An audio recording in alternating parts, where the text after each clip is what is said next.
This is Patsy Spencer with Deer Creek Studios, and I wanted to share with you the way that I make an adjustable strap for bags or guitar, anything like that. And today I'm going to be demonstrating with a 2-inch wide piece of ribbon, webbing, whatever you want to call it. This one you can tell the definite right and wrong side. I attempted another video where they're both the same, and it might be a little bit too confusing, and I don't want to do that. So what we're going to do is I cut a piece of ribbon approximately 57 inches long. The way I figure is from my body type, I'm just going to see where both of these would match on this side. And again, this is just an estimate.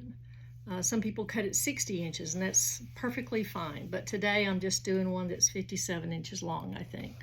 So this, like I said, is 2 inches. This is the right side. Here's the wrong side. And the hardware you're going to need is a rectangular slider with this bar. Sometimes they'll be static where they're not movable like this. They'll be welded on, but today I'm using this one. So this will be the same width as your webbing or your ribbon, and 2 swivel clips, swivel hooks, and this needs to also be 2 inches. Okay, so this one will open like that. And today, for demonstration purposes, I'm not going to sew when I attach the hardware to it. I'm just going to pin it just to make this a quicker video so we don't have to go back and forth. So what you're first going to do is you're going to take your rectangular ring and you're going to go from the bottom. You'll see the bottom will have what I call a raw fold or something like that over here. So that's going to be on the bottom. The top part is a smoother section.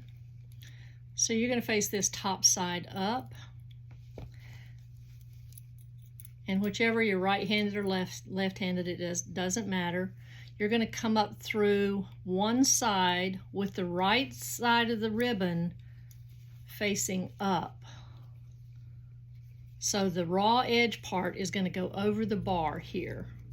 So once you come up through one side of the bar, you're going to go over to the other side of the bar and back down through. So you can see it slides, okay? Now I leave about 2 inches or something like that, enough for a good fold. If you're using nylon, you can burn that and seal that. Otherwise, I might use some type of sealant, fray check, or something like that. But for today's purposes, I'm just gonna pin this, and I'm gonna put a pin here on the underside and try to secure it so it catches everything. And again, this is just for demonstration purposes, so I don't have to take the time to sew. Okay, so you'll see that the right side facing up is going over the bar, and it's secured on the underside, either stitching, rivets, however you want to do that.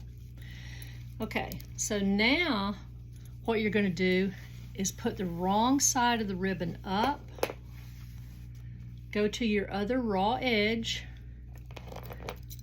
take one of your swivel clasps, and the clasp part is going to be on the right side of the ribbon, the face side.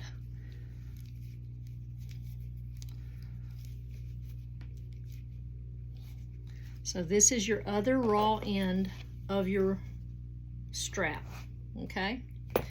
You're not going to seal or stitch or anything on this part of it right here, okay? But you are going to just lay this down and pick up your other end with the rectangular ring. You're going to have wrong sides together when you're doing this, because what you're going to do is take that raw edge and go from the bottom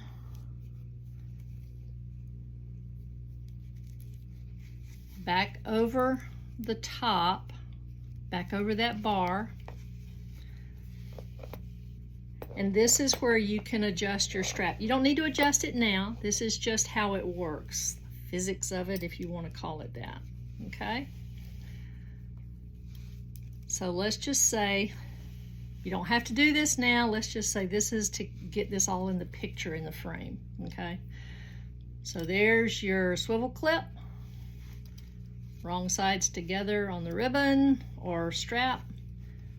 And now you've got 2 layers of your strap going through this rectangular ring.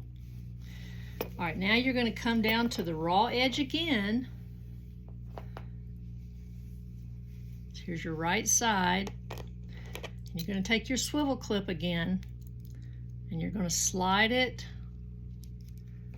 to where the clip part is on the right side of the strap. And then again, you're either going to secure it with rivets or stitching. With this thickness, I would probably layer it twice so you're not seeing any of this raw edge, but like I wanted to show you, this is for demonstration purposes, and you're going to stitch or rivet, however you want to secure this in, and you're done. I've always seen drawings of how to do this, and it never made sense until I saw it in action. I watched it a couple of times and then it becomes second nature. So here you have your strap. Let's shorten it a good bit so maybe you can see the whole thing in one picture. So this is a thinner ribbon, so this might move a little bit at an angle, but if you make this double thickness or have a thicker vinyl or cotton strap, you know, this is not gonna turn at an angle like that. It'll be a little bit tighter. But here you have your adjustable strap. So I hope that made sense. And you can make this as short as 31 inches from when it's the shortest. You know, that might go good over his shoulder or something like that. But then you just slide the rectangular ring, the ribbon or strap all the way through the rectangular ring here, all the way to the other end where it meets up with the swivel clip. And this thing is 56 inches long once I folded over the 2 areas that need to be secure.